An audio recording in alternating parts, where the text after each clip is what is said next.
রোমাঞ্চকর খৈয়াছড়া ঝর্ণা, অনুপম নৈসর্গিক দৃশ্য। দুপাশে সুউচ্চ পাথুরে পাহাড়, উঁচু পাহাড় থেকে কলকল ধ্বনিতে গড়িয়ে পড়ছে শীতল পানি। মেঘের মতো উড়ে আসা শুভ্র এ পানি আলতো করে ছুঁয়ে দেখলেই এর শীতল পরশ মুহূর্তে ক্লান্তি ভুলিয়ে দেবে। অঝরে পাহাড়ের এ কান্না যে কারো মনে নাড়াবে, যেন একটু ছুঁয়ে হাত বুলিয়ে দেয়। আর ঝর্ণা বা জলপ্রপাতের কলকল শব্দ মনে আশ্চর্য শান্তির পরশ বুলিয়ে দেবে। সেই পরশে আপনি রোমাঞ্চিত না হয়ে পারবেন না। বর্ষায় ঝর্ণার আকর্ষণ অন্য সময়ের তুলনায় বাড়তে থাকে, তাই পর্যটকদেরও ঢল নামে। বিশেষ করে ছুটির দিনে ৪-৫ হাজার পর্যটক আসে বলে হিসেব দিয়েছে ঠিকাদারি প্রতিষ্ঠানের কর্মকর্তা নুরুল।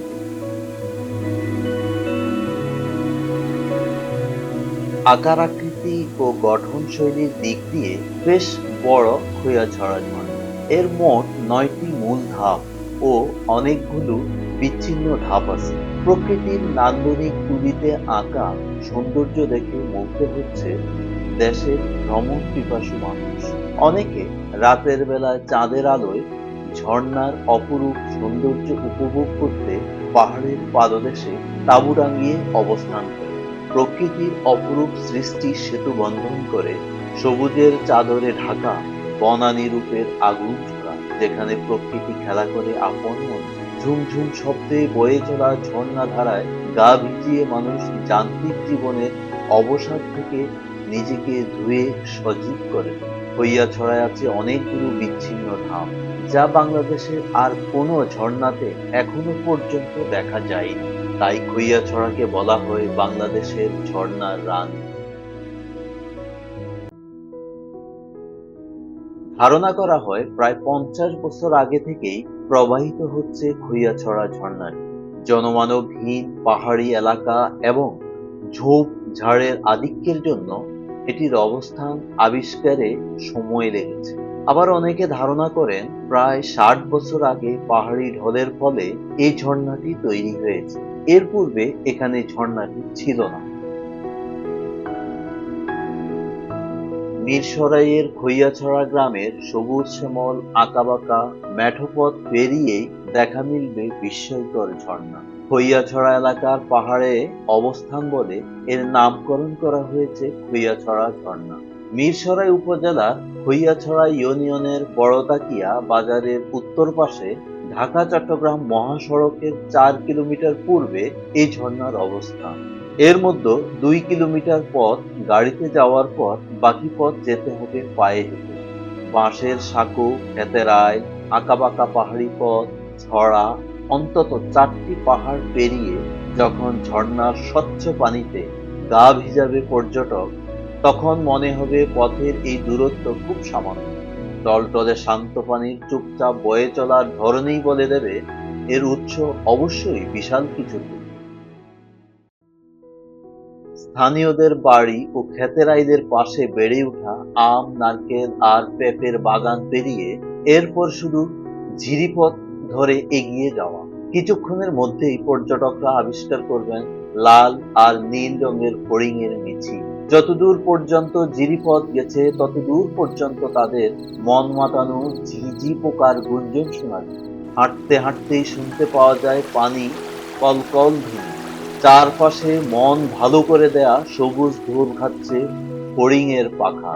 মাঝে মাঝে এখানে শোনা যায় হরিণের ডাক। যেতে যেতে পরিচয় হবে বুনো অর্কিড, পাথরে লেগে থাকা প্রায় অদৃশ্য সবুজ শ্যাওলা, অচেনা পাখিদের ডাক, ঘাসের কার্পেট বেছানো উপত্যকার সাথে। কিছু দূর হেঁটে একটা মোড় ঘুরলেই চোখের সামনে নিজের বিশালতা নিয়ে হাজির হবে খৈয়াছড়া ঝর্ণা। অনেক উপর থেকে একটানা পানি পড়ছে। উপরে উঠার পর তার সৌন্দর্য আপনার সমস্ত কষ্ট ভুলিয়ে দেবে। উপরে উঠলেই দেখা মিলবে আরো একটি ধাপে। এর বাম পাশ দিয়ে সামান্য হাঁটলেই দেখা মিলবে অপর ৩টি ধাপে। এতেও যদি আপনার মন না ভরে, তাহলে এই ৩টি ধাপের পাশ দিয়ে পাহাড়ে উঠে যান আরো উপরে।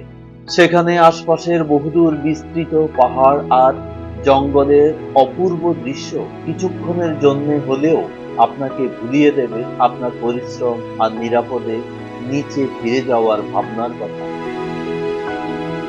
ঝর্ণায় যাওয়ার সড়কটি দারুণ মনোমুগ্ধকর। গাড়ির রাস্তা পার হয়ে যখন হাঁটা শুরু করবেন, এর চারপাশের দৃশ্য দেখে আপনি মুগ্ধ হতে বাধ্য হবেন। খানিকক্ষণ উঁচু নিচু রাস্তা পার হয়ে একসময় এসে পড়বেন পাহাড়ি গিরিপথে। এরপরেই শুরু হবে আপনার আসল অ্যাডভেঞ্চার। আপনাকে গিরিপথ ধরেই এগিয়ে যেতে হবে।